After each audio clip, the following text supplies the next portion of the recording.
Hello everybody and welcome to the channel here on Talkdaily. Hopefully have a great day wherever you are in the world, and today we're going to be talking about the Corvette. So let's get to the Corvette. It's an amazing vehicle. This is the 2021 Corvette Z51. Yeah, that's going to be like the high performance version, but for now, this Z51 high performance Corvette, it is a high performance vehicle. Okay, don't get me wrong. So this vehicle right here, I think it's the best bang for the buck as far if you're looking at a vehicle that does it all as far as sporty and muscle and the heritage. You cannot beat the Corvette. You cannot beat it. So before I go any further, this article is from Car and Driver and written by Mr. David Beard. Again, I have a link to everything I'm showing you in the description below this video. So before I go on about this article, which is basically the whole story is saying the Corvette is great, nothing happened to it, scheduled maintenance. They just had an air conditioning situation happen. They had if you don't know what a pump is, a AC pump, it just went out, the clutch went out on it. So that's pretty much the whole gist of it. So no issues for 30,000 miles, which I totally expected. And remember, these guys have been driving this like daily. They drove it in the snow. These guys, I'm talking about the staff from Car and Driver. So the car is fantastic. So let me just show you a couple of cool things about this car. So this is from the Corvette website, and you can see this beautiful animation of the engine. I think is fantastic. So anyway, they're talking about the engine and saying that it 495 horsepower and 470 foot-pound of torque in a naturally aspirated engine. If you know what you're looking at, is basically the block. This is where the cams are at. This is the exhaust, the headers, and you have the spark plug right here. And basically what they're talking about in the article is this, right? You see there's a clutch right here. Obviously there's a clutch, right? Because you don't want to have, sometimes you don't want the air conditioner to be on, right? So what happened if the whole engine is spinning and you don't want the air conditioner to be on? Well, that clutch will disengage. It will still look visibly like it's spinning, but it's not physically spinning the air conditioning pump. That's the unit that somehow went kaputs. And they were saying they had some smelling, because obviously, can you imagine this thing doesn't want to spin anymore? Well, anyway, so that's the one issue they had. But beside that, the car was fantastic. This obviously is the alternator and power steering. I don't think it has power steering anymore. It's gone. It's the water pump. Oh yeah, it's electric power steering. So anyway, so yeah, that's the water pump. That's your thermostat housing. So anyways, this is fantastic. And the animation goes on even further, discussing the intake. I love this. Look at the pause. It spins and the intake. And I talk about it. What is it? 87 millimeters throttle body. It's something I'm quite familiar with because a lot of cars are like that. I guess it's a perfect stoichiometric ratio as far as air coming in and helping the airflow, getting enough airflow for every cylinder. I think all this animation is all fantastic. I'm getting all this from the Corvette website. I think it's beautiful. I think this engine is fantastic. A lot of people want to supercharge it. I'm pretty sure you could totally supercharge. You could definitely make it more efficient. I definitely like, if you think about it, as far as naturally aspirated, but I definitely do love turbocharging. Forced induction to me is where it's at, because I feel like he's scavenging a lot more horsepower, right? You're getting more efficient engine.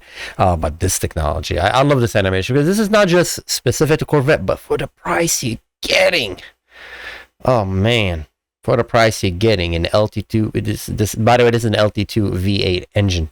The amount of money you're investing in a Corvette and what you're getting back, you can't beat that in any other vehicle. As far as like Ferraris or Aston Martin, Lamborghini, Porsche, the Corvette is the best value for the money for sure. So anyways, what you're looking at, obviously the throttle for the exhaust. So performance stainless steel headers run directly into split volume catalytic converter. Nobody can steal that because they can't get to it. Beautiful. Which are packaged for maximum efficiency. This combination enables high flow while enabling Corvette to meet stringent emission standards. That butterfly is obviously for the sound too, so you can get that wallop sound when you want it, and if you don't want it, you get it quiet. A lot of high-end cars have that, and it's an option. You can see it on, for example, Porsche, as you press a button and you can get louder sound. This car has that too. And I remember back in the day, well, whatever relevant that is, you were able to modify your car to do that. Now you get this stock. It's wonderful. What a wonderful times we're living in, where everything is thought after by people who were enthusiasts and became engineers and are working for these car companies and giving us exactly what we want. It's wonderful. Again, the catalytic converters are in there, and if you don't know what this car is, this is a midship car now. This is not anymore a front engine vehicle. The last one I showed animation is about the dry sump scavenging. which is, I think, is pretty. Look at all this animation. It's wonderful. If you wonder where the oil pump is, well, there you go. And it doesn't have an oil pan. So underneath this engine, there's no oil pan. You don't have to worry about, you know, turning at high G's and the oil not getting in there. If you're familiar with the dry sump, you don't need me to explain it to you, but this car comes with it standard. So the oil is pumped from the engine. I'm just reading directly from Corvette. The oil is pumped from the engine using 3 scavenge pump, ensuring all quality and flow to critical area occurring during high G-force cornering. Fantastic. A fantastic car. Again, this right here, let me get my head out of the way a little bit. This is so pretty. You can get slided basically from the right to the left, and it kind of shows you, because again, there's no engine in the front anymore. So that's why you get this very sleek front end, and you kind of like chubby in the back. I said chubby. I like chubby. So to me, that's not a negative word. I think it looks beautiful. So when you slide it, you could see the skeleton of the car, in case this is a convertible. I don't know if this is, even the coupe has that. I think even the coupe, because you could remove the, it has the T-top. So, but anyway, look at the engine. The engine is all the way in the back. So when I talk about the headers and the catalytic, everything is in the back right here. So again, this is beautiful. I personally want a car that's this point connected to that point, because it just gives you more structural integrity. But I'm pretty sure this car is engineered with the floor pretty much being like the torsion on that is fantastic. So the car will be able to handle high G's. Again, I think this is beautiful. And the price of this vehicle is just right. They have the 70th anniversary edition, but it's so beautiful. Look at it. And look at it. So look at the interior. It's nice. Again, I like manual, but it is what it is. You know, I mean, this transmission right here is faster than, you'll shift faster than most people can shift. It's responsive, intuitive, so it works. It's a works combination. I'm not a big fan of the you know, the steering wheel. I kind of like, I mean, the shape of it is fantastic, the buttons, but you know, I don't know. I kind of want it to be a little bit more compact, but it's just, again, it's that slit right here, that line right here, when you have all these buttons, you can't help but feel like you're sitting in a machine. You're sitting in the cockpit, and that to me is the most wonderful thing about the Corvette. I love the seating inside. If you haven't get a chance to sit inside of it, you know, go ahead and try it. It's really an experience. I got a chance to sit inside of one, and I think it's beautiful. Here they're talking about basically the shifter, but I'm gonna show it. So let's see the prices. You can custom it.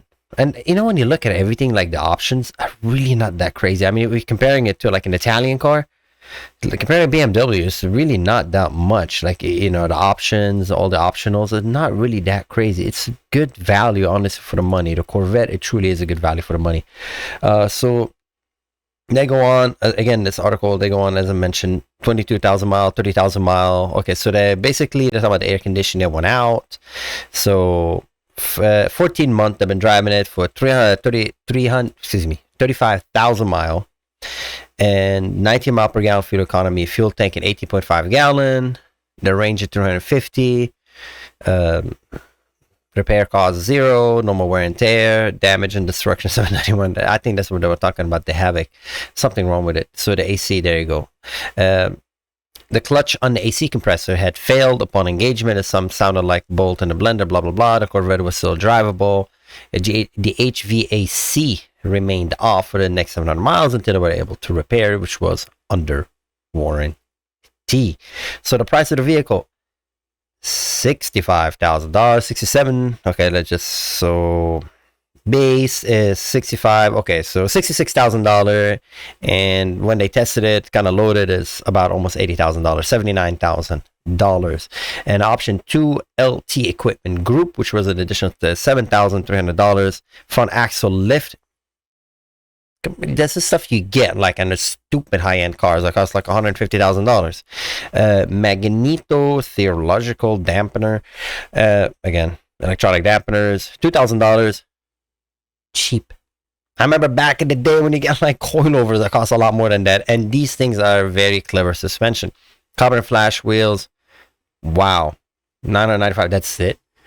Red mist paint. Okay, if you want the red mist paint, but again, I think it's a great value for the money if you look for a sport car. Transmission 8-speed dual clutch automatic, and it's a pushrod, so there's no cams on the top. Pushrod 16 valve V8. Again, that pushrod, the classic American V8 recipe.